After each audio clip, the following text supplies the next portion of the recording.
factory worker sa Cabuyao, Laguna, namatay dahil sa rabies halos 1 taon matapos siyang makagat ng aso.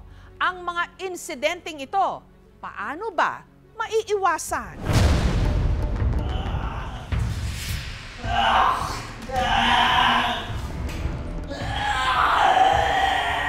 Naglalaway at nagsisisigaw ang lalaking ito.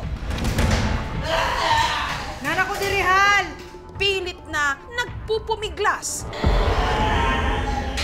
Kaya ang kanyang mga kamay mahigpit na itinali sa kama. Nana ko dirihal! Nara ko dire! Nara ko dire! Nasa kwartong para na niyang selda. Dong, nara ko diri ba? Paminaw sa kuwabi! Dong, paminaw sa kuwa! Oh.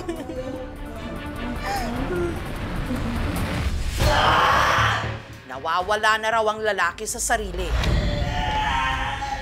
Unti-unti na raw kasing umakyat sa kanyang utak ang rabies. Ang lalaki kasi nakagat ng aso, 9 na buwan na ang nakararaan. Nagpabakuna naman daw ang lalaki ng anti-rabies, pero may isa siyang napakalaking pagkakamali. Kung bakit humantong sa ganito ang kanyang sitwasyon. Dong, paminaw sa kuwa! Oh.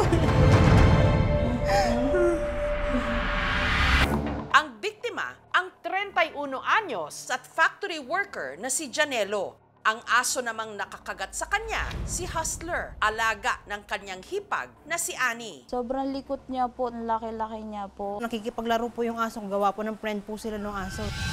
Agosto nitong nakaraang taon, habang kinukuha raw ni Janelo ang nalaglag na tuwalya malapit sa pwesto ni Hustler, bigla raw siya nitong kinagat. Nasakmal daw po yung kanang daliri niya. Yung kalahati ng kuko niya po natuklap. Pagkakagat po, tumulo daw po yung dugo dun sa sahig. Ilang minuto matapos ang insidente, bigla raw nag-iba ang kilos ni Hustler. Namula daw po yung mata, nagliligalig na, nagwawala na po. Sumuka na po yung aso, paikot-ikot po sa loob ng bahay.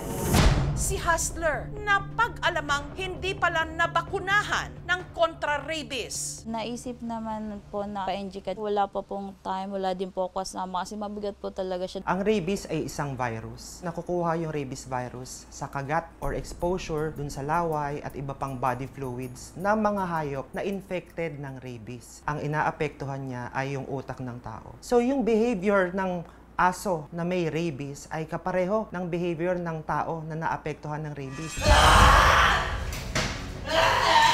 Nagwawala yung mga pasyente. Pag tinignan mo yung bibig, bumubula yung laway. Tapos kapag pinaypayan mo sila, takot sila sa hangin, tapos ayaw din nilang uminom ng tubig. Takot din po siya. Alam po talaga namin na may rabies kasi nag-iba na po siya.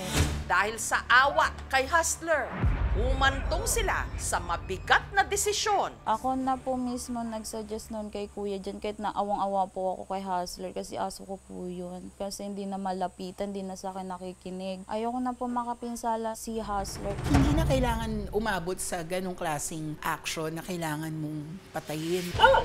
Kung nakakita ka na ng sintomas, i-isolate mo na siya at humingi tayo ng tulong para i-deal itong ganitong klaseng sitwasyon.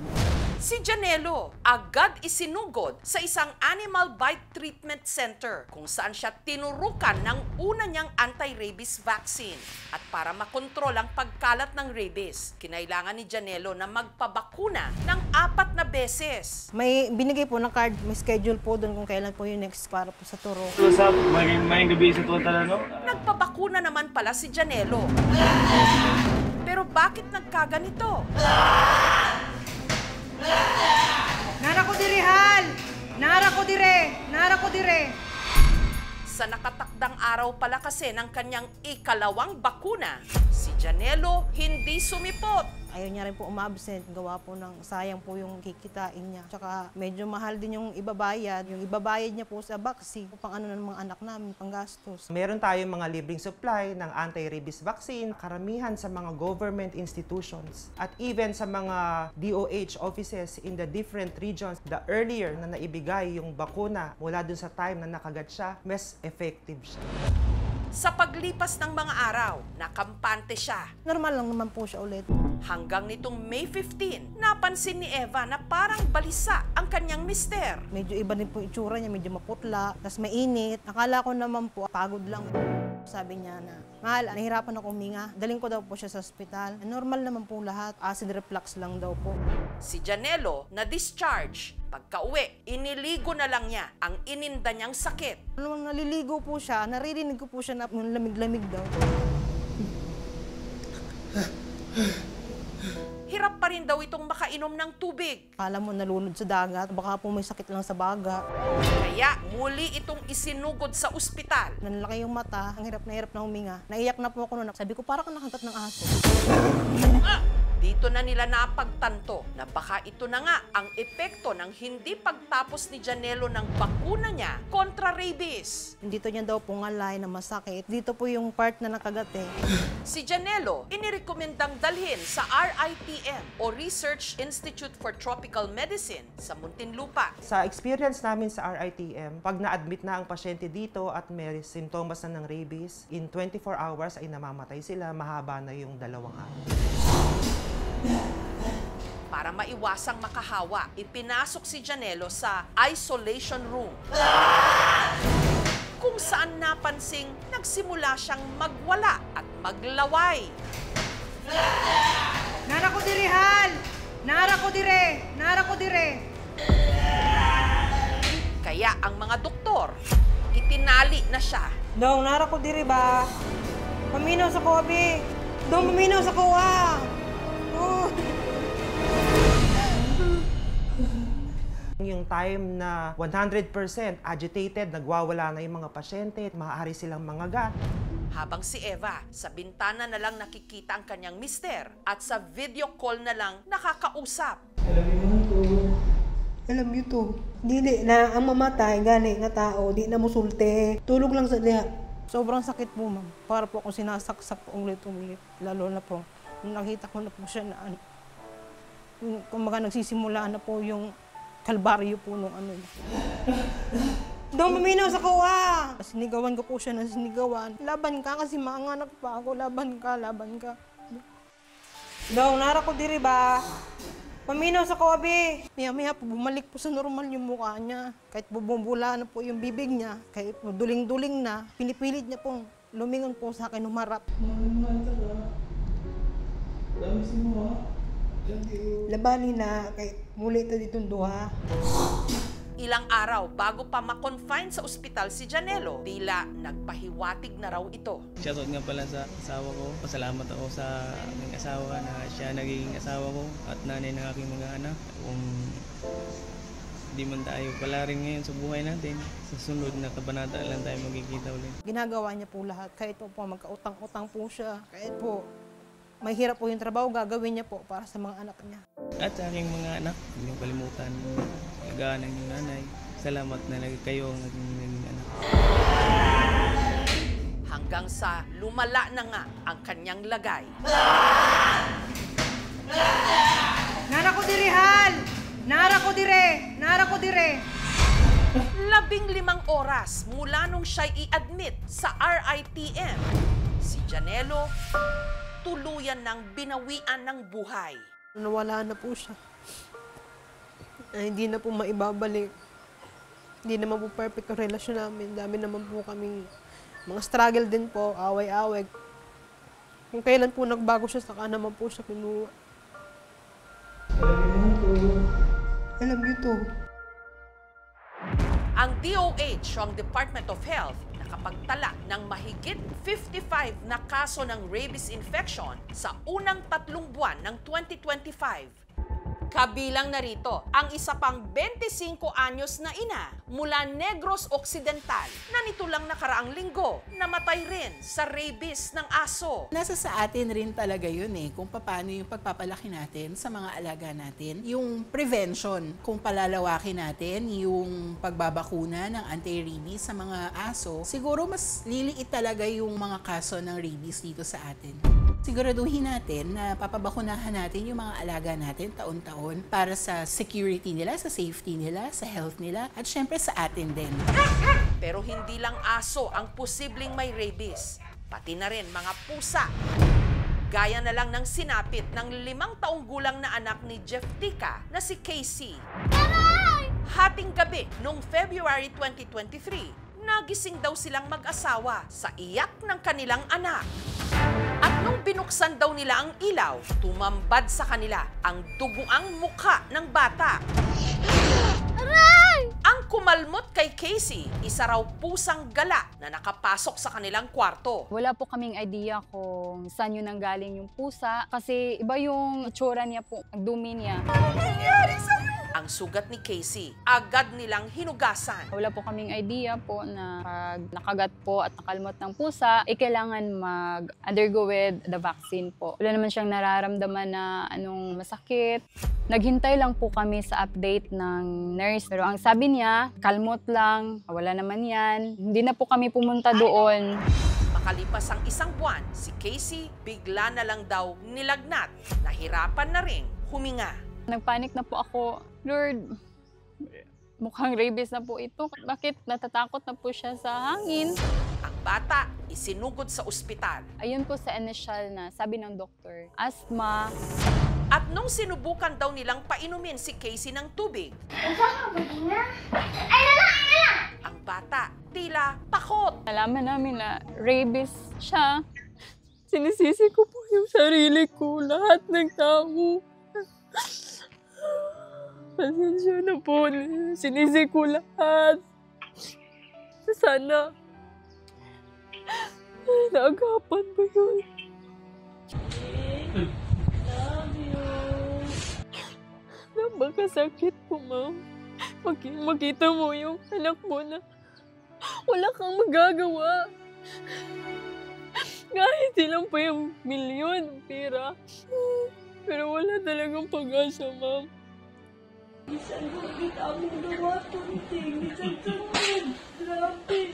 Sabi niya sa akin, Mama, huwag kang umiyak. Tinanggap na niya nga. Mamamatay na talaga siya. Sabi niya, Lord.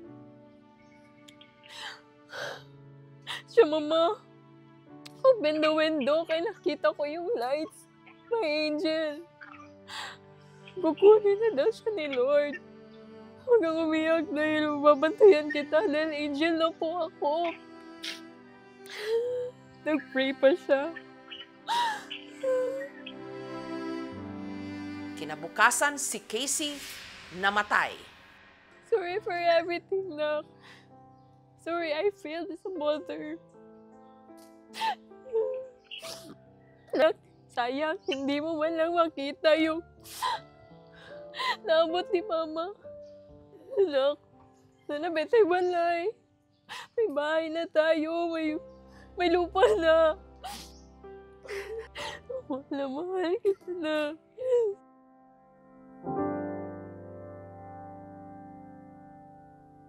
Sa ngalan ng Ama. Samantala, ang mga labi ni Janelo minabuting ipakremate ng kanyang pamilya. Sobrang sakit po.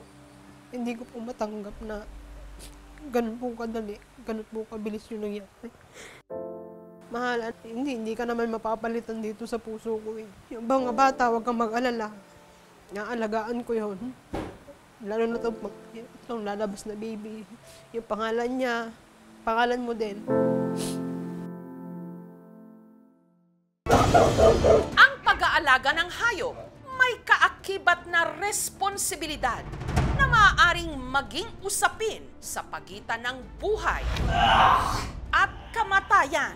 Tungkulin ng bawat pet owner na siguraduhing bakunado ang kanilang mga alaga.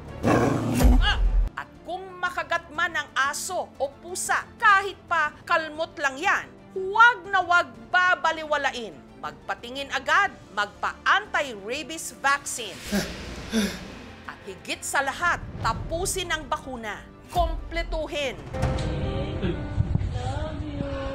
Dahil ang rabies, walang pinipili, walang patawad, walang lunas.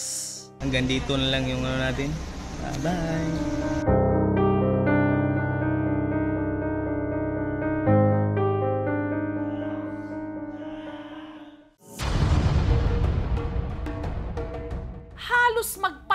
raw ang tenga ni Alex. Hindi nito tunay na pangalan. Nung narinig ang reaksyon ng doktor na sumusuri sa kanyang sumasakit na tenga. Lagi, bubag na sa sulubok. Gamit kasi ang isang ear camera, ito ang kanilang nakita. Nashock po talaga yung doktor kasi sobrang lala na po ng teinga ng kapatid ko. Isang itim na insekto. Halos madurog na talaga yung insect sa loob ng tenga niya. Lagi, bubag na sa sulubok. Anong insekto ito? At paano naman ito nakapasok sa tenga ni Alex? Posible raw itong nagsumiksik sa kaliwa niyang tenga habang mahimbing siyang natutulog sa kanilang bahay sa Malay-Balay, Bukidnon. Tutulog po ako nung hapon noon. May biglang pumasok sa tinga ko at medyo masakit na. Sinubukan daw munang remedyohan ni Alex ang kanyang problema. Nag-search ako sa online ng paano tanggalin yung insekto. Nakita ko yung baby oil na nilagay sa tenga.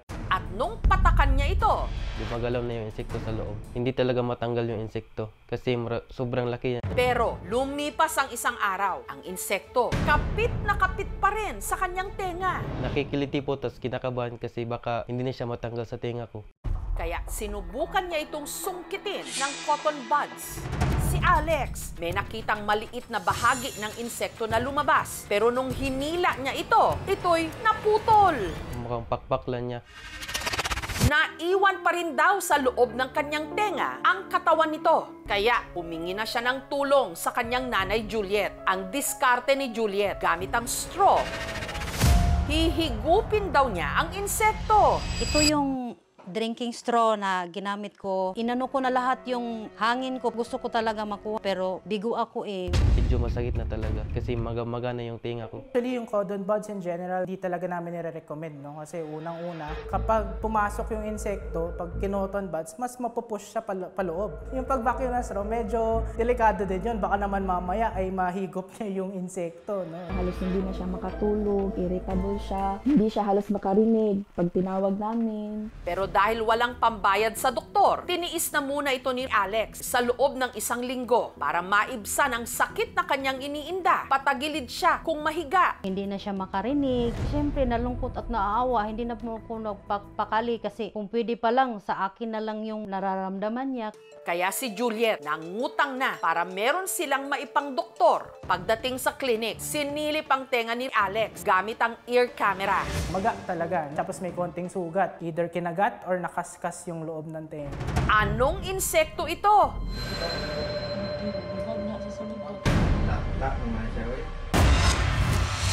Gaya ni Alex, mahimbing na natutulog din daw noon ang dalagang si Maika sa kanilang bahay sa Pulilan, Bulacan.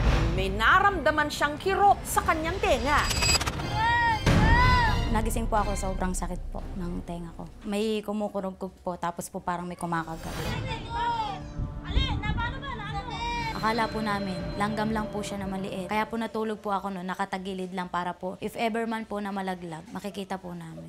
Nung una, tiniis lang daw muna ni Maika ang sakit at niremedyohan sa pamagitan ng pagpatak ng baby oil. Umakagat-kagat pa po siya habang nilalagyan. Kaya po sumisigaw pa rin po ako. Dami ko na nailagay. Sabi ko, ganyan muna ako. Tapos ginaganyan-ganyan pa po niya yung tenga niya. Sabi ko, ganyan-ganyan mo ko para malaglag. So, baby oil yung pinaka-safe. Kailangan talaga lunurin yung insect. Mas dense yun kaysa sa tubig. So, hindi sila makakagalaw. At the same time, hindi sila makakahinga. So, mamamatay sila in the process. Huwag lang pagbutas yung eardrum. Baka pumasok sa loob ng eardrum yung baby oil. Makalipas ang kalahating oras, parang milagro raw na nawala ang sakit. Baka po patay na. Pero kinaumagahan, nakaramdam uli siya ng hapdi.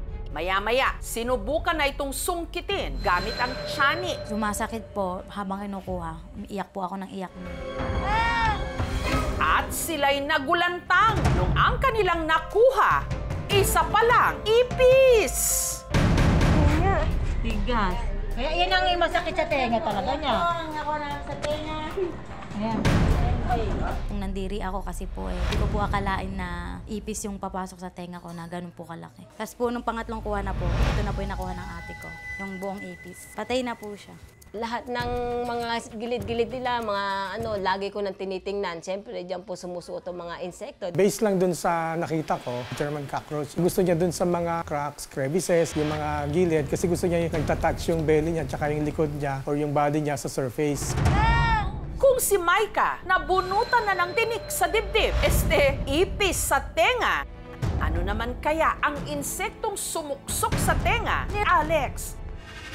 Nung sinilip ng doktor ang kanyang tenga, nakita na ang katawan ng insekto lasog-lasog na. Dahil dito, nahirapan na raw silang tukuyin kung anong klaseng insekto ito. Pero si Alex may kutob kung saan ito nanggaling. Nanggaling ang insekto sa tingin ko ay sa halaman ni Mama. Nakahiga ako dito sa kwarto, tapos ang halaman ay nandito sa labas.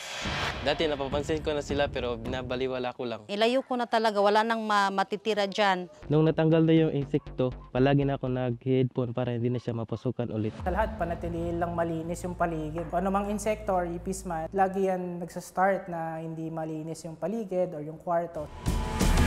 Makita pa lang sila, nakakarindi na. Kaya panatilihing malinis ang ating paligid. At huwag nang hintayin ang perwisyong dala at pumasok sila sa ating tenga.